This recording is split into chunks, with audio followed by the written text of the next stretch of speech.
Here we go. Back in 2016, remember the era of the jawbreakers, Sagan winning pretty much everything, always been a factor in the rainbow jersey. Back in 2016 when bikes were lightweight and team mechanics enjoyed working on them. I'm going to show you point by point analysis. I'm going to show you how Peter Sagan won this race, and I'm going to show you how the other guys lost it. We're going to do an old school durianrider race critique inspired by some of Lantern Rouge's videos recently. I think he's doing a great job. If you don't know Patrick, go check out Lantern Rouge. Doing some great analyses of races. Two vegans out there doing the recaps on the races. Good to see. All right, so this is Sagan. Everyone loves a winner. Everyone loves a winner. Winners get laid. Winners get paid. We're going to cut to the race in a very quick second. I'm just looking at the body language here. Sagan just super fresh. He's hardly even sweating. And he just looks very, very, a little bit of fatigue there, but not too much. He's carrying his head pretty relaxed. He's managing the crowd well. He's wearing road shoes as well, by the way. So that is Flanders, which I've watched from the roadside back in 2003 when I was racing Belgium. Look at this. Look at the cadence. Watch the cadence carefully. I'll slow-mo it a bit, but look at that. The cadence is very, very matched. So I think this is Sepp Van Mark on the Bianchi Carbon Chinese and Peter Sagan there on his S-Works SL5 Chinese Carbon. Now let's go to the slow-mo. All right, so both these guys have got equal handling abilities. A little bit of a bike gap there. But now look at the pedals. They both pedal straight away. So they've got that pro cycling skill. Now look at the cadence. It is pedal by pedal. We'll go to the front view in a minute. But look at that from the back. We're to the front. And then look at that black shoes versus what. Look at that. It's in sync. It's like synchronized swimming. Look at that cadence. Synchronization. Perfect. Look at that. Sagan looking over. He needs a cat-eye BM45 mirror. And look at that cadence. It is matched absolutely on the money. Now, the things are about to get really real. And this is going to just prove what I've been going all along. But again, it's 2020, and I think everybody understands now cadence is king. And you can't put out your optimum power unless you've got the cadence. All right? Cadence is everything when it comes to power delivery. Cadence is up there with carbohydrate. You need cadence or you won't push power. Let's have a look. All right, so they come through the corner. And they're spinning. So cadence there is probably like 90 to 100. It's up there. It's really, really good. And then Sagan even clicks down another gear, spins it even more. And here's where the gears start to change. Look at that. There's a bit of a match-up difference there, isn't there? All right. Look, Sagan's on a little bit of different cadence now. And the other guys is Cancellara, Terpstra, and Nairo Quintana, a movie star. All right. And I think this is a Patternberg. And it gets pretty steep, about 20%. All right. So look at that. Van Mark comes to the front. Now he's a pretty big sort of guy, as a cyclist is, but you can compare his bicep ratio to his ankle ratio, and it meets pro cycling criteria. You can see Peter Sagan there. His ankles are definitely bigger than his biceps. All right, so look at the cadence now. Look at that difference. Sagan's like, okay, let's go, pull a turn. And the guy on the Bianchi, Van Mark, look at that. Look at that grinding. Oh, my hella me, my mama. Look at that. Look at that. That Mandingo gap opened right up. That's like a petite gap right there. Look at that. What is going on? Did he have a mechanical failure? Did his Di2 freeze? What's going on? Sagan's like, oh, that was easy. And Sagan's focused on the win. He knows there's 13k to go. He don't care. He's just going for it. Full gas, no hesitation. He understands this is pro cycling. You hesitate, you masturbate, all right? You got to get to the front first. That's all that matters. Second place is first loser. Cancellara is like seeing an opportunity here, and he's like, "Oh, what's going on here? The race is still on. The race is still on. Now this is Sagan by himself versus two riders. We've got Terpstra in the back here with Valverde from Movistar coming up the back here. Right, so a bit of grinding there. A little bit of grinding there. Terpstra's grinding a bit. The Dutch style, the Dutch champion. They've got some other. Look at the grinding. Big, Geraint Thomas is there. Vinokurov for Astana, Phil Gaimond for Cannondale. And we're going, look at that downhill. Look at that downhill. Sagan ripping. This is where Sagan has a little bit more of an edge, but these guys are still really good. Cancellara, Van Mark is still very, very good.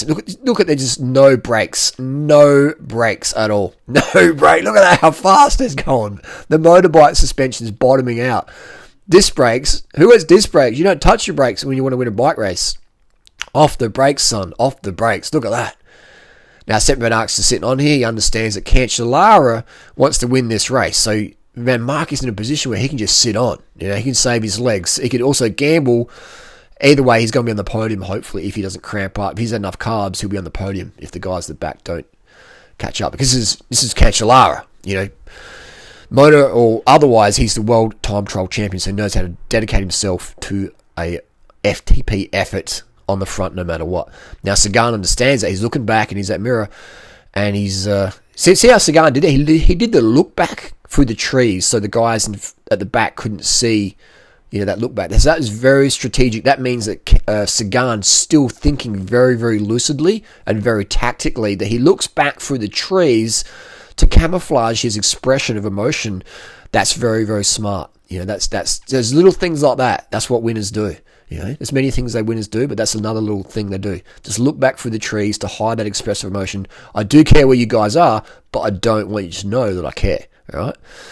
Because when you look back at someone, that eggs them on to chase harder. It's acknowledgement, and it's very visual. When a human looks into your eyes, it's like, it's a stare down. You're going to come or not. If you ignore them, then it's okay. So look at that. Sagan is on his Tarmac SL5 S-Works. He's on a 56 centimeter bike. He's about 182 centimeters, same as me. And he rides the same seat height even as me, 74 seat height from center of BB to top of saddle. Look at that cadence. That is durianrider approved. Can we get a durianrider approved stamp on that? Look at that. Look at that cadence. Just spinning, those big legs. I've ridden with Sagan a few times, and he's got a pretty skinny upper body. His legs do have a genetic predisposition to extra androgen receptors in his glutes, thighs, hamstrings, and calves, more than these guys behind do. So look at this. Cancellara is more of a quadricep, hamstring, gluteal, androgen receptor makeup. And Sepp Van Mark is a bit more like a Lance Armstrong sort of calf as well. So he's in the drops there, and Cancellara's, he knows this is not a chance to play games here. This is no hesitation, because we know hesitation equals masturbation. All right. So there's no hesitation nation here. It's just full gas, holding the watts. What watts would they be doing now? Probably be doing over 400 watts each. And this is after how many 270 k's of racing, whatever. Obviously, the race goes pretty easy, and then the last bit, they really go full gas and let the breakaway. Breakaway's been done and dusted.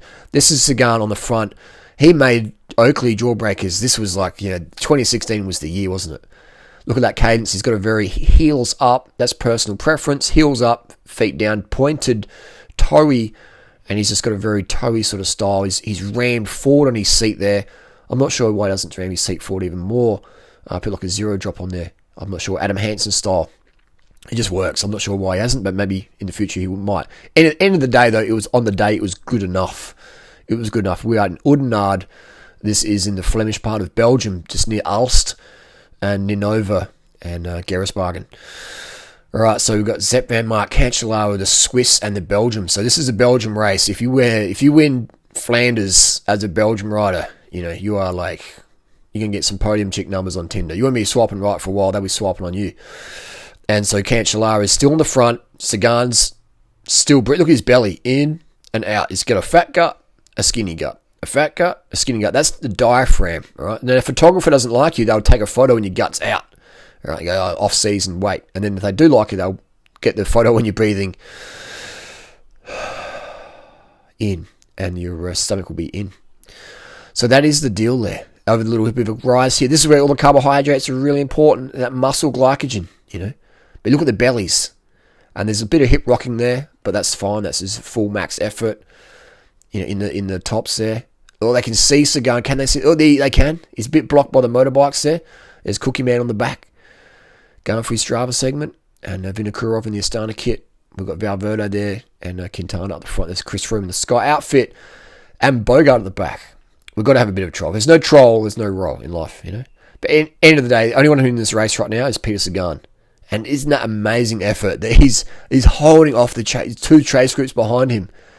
13k to go. What's that? 20-something minutes. 15 minutes if you're going for the win here. Look, this is 17 seconds. Also, Sepp Van Mark has come to the front. Cancellara's like, okay, this is not good enough. The watts are dropping off. All right, so Sepp Van Mark's he could be foxing. Or he also could be entering a low level of glucose exhaustion from failing to eat enough in the last hour. Now, people will go, you're just tired from the race. Yeah, that's cool, but these guys are paid to win, and fatigue management is part of the job. So you have to consume at least 100 grams of carbs per hour. And if you don't, then you're not going to have your best results, all right? So we know Peter Sagan's famous for his lolly consumption during the races, sugar consumption during the races, the photographer flashing there, and his riders, Cancellara, trying to get that motorbike draft. Now here we've got a bit of foxing going on. Cookie Man's going, do you guys drop any EPOs? Is this mine? And they're looking around each other. And that's actually Luke Rowe. I thought it was Geraint Thomas. There's Geraint Thomas up there, I think. So Luke Rowe is definitely a classic rider, and he does have some good form there in the classic season. And this is all about skill and bravery and not being worried about ending up in a hospital in a massive crash. All right.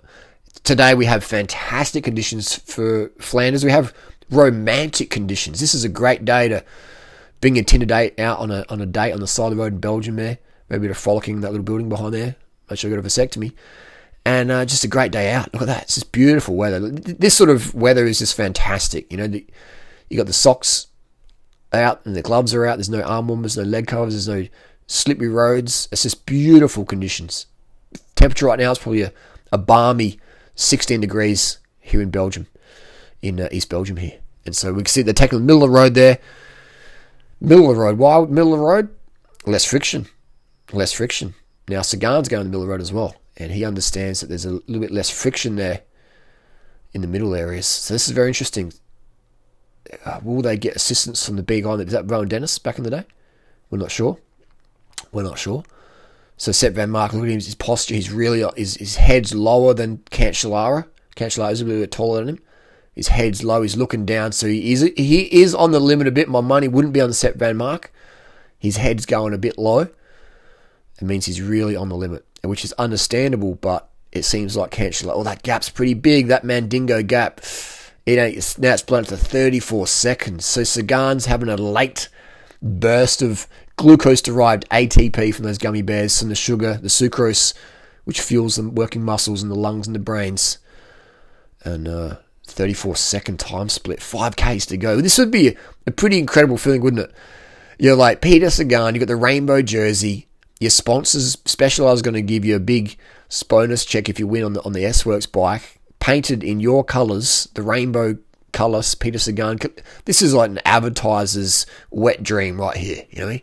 This is total like the classics. Yeah? This is like, doesn't get better marketing than this. A breakaway. There's a flick of the elbow there from Cancellara. Sepp Van Mark had his eyes up. He saw it. He's got his head down again, which he sort of can do if the road's got a police convoy and you make sure you don't run into any traffic islands, any traffic furniture. But it is an advertiser's wet dream. And Sagan, this is one of the races that made Peter Sagan even more legendary. The breakaway. People just want to see the champ win and do it in a way of just showed grit, just spinning away, spinning to win up the Petterberg or Kopperberg, which whatever it was. It wasn't the Mur, but yeah, it's amazing. Amazing.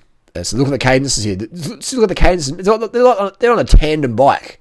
They're almost like on a tandem bike, aren't they? Cancellara is on his Trek de Marne Koppenberg, which is basically the same geometry as an Amonda H1. An aggressive geometry, but a little bit better tyre clearance. Sagan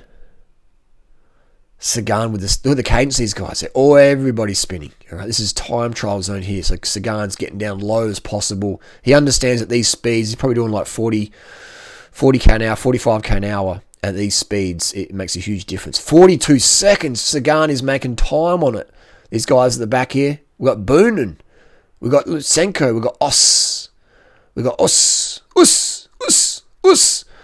You know, look at that. They're just, for the people out there who can't appreciate drafting, it makes the deal. It's the game changer. All right, so we've got Hebe looking back, and these guys, we've got Quick Step on the front there, where they understand that they're not going to go too hard because there's guys at the road. So there was a bit of a breakaway there in the chase group. Head of the race, Peter Sagan. So we've got 18 seconds. My mistake. It was 18 seconds to Group 2. So it's very, very tight. Group 3, we've got 46 seconds. Group 4, 59 seconds. This is amazing, isn't it? This is absolutely amazing.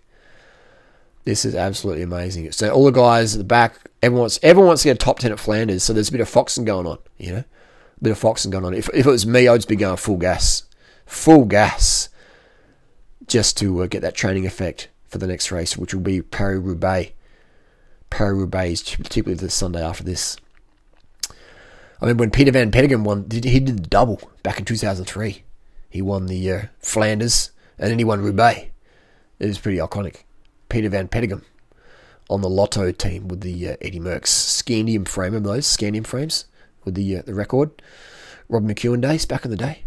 And so he's still got his heels up, toes down, and just zooming along. Hey, look at that. He even had the chance to look at the rider to the left.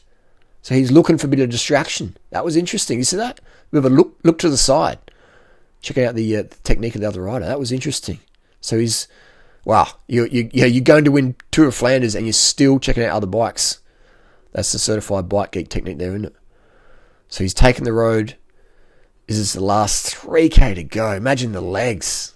He's just looking for anything to distract himself, but also be mindful of where he's going and be mindful of keeping breathing, keeping the power down. His head's starting to get a bit lower.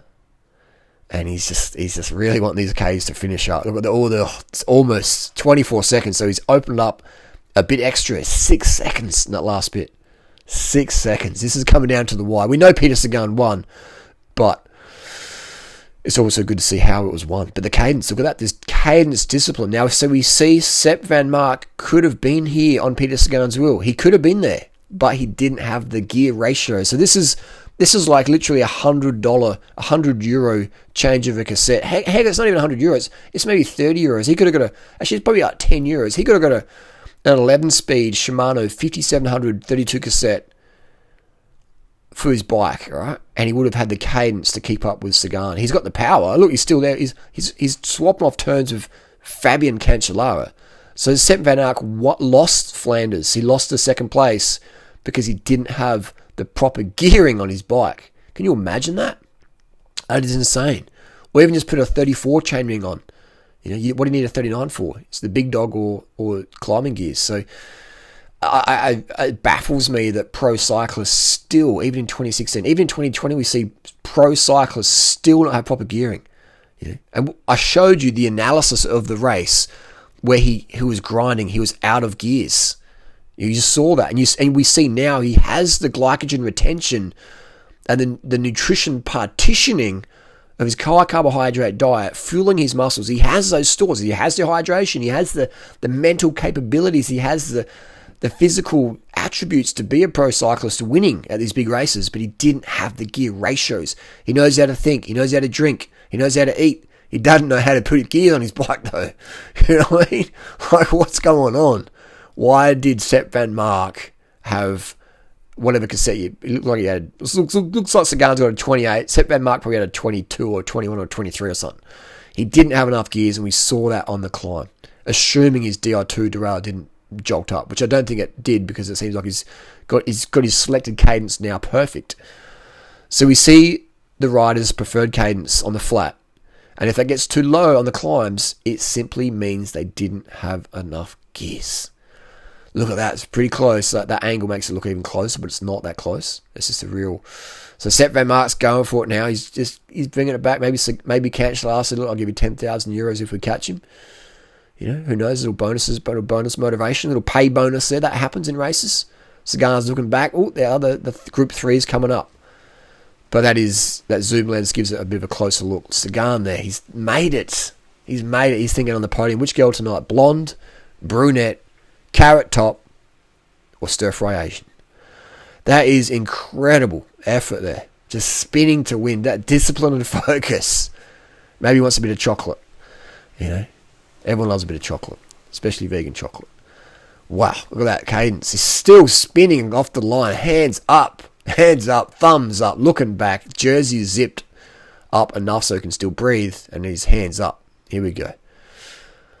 So that is the Ronda, the 100th anniversary World Championship jersey. Does a bit of a skid, and he's like, yeah, I won that. And Sepp Van Mark's just given up. He's like, I'm cooked. I got third. This is the best result ever. Cancellara looking back for second. And they're just going to roll across the line. But yeah, I would. That's incredible. Wave to the crowd there. Sepp Van Mark could have got second there. You know what I mean? It seemed maybe it's a bit of a gentleman's agreement, but Sepp Van Mark could have fought for the end because Cancellara seemed like he pulled the pin.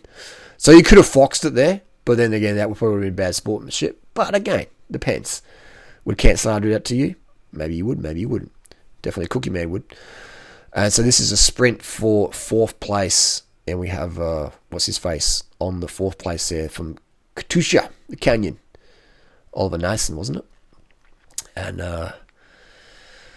Boonen there with the white helmet, Vinokurov, and Dan Martin in the quick step, and Rowan Dennis in the BMC. Just kidding. That's Os. That is the Veronde Tour of Flanders. Hope you enjoyed that. If you did, give it a thumbs up. If you didn't, give it a thumbs down. Spin to win. Keep the cadence up. This is, even in 2016, we were seeing riders choose the wrong keyring. All right? You saw that. That's undeniable. No one can deny that. If you can, watch it again. Thanks for the support. See you on the road.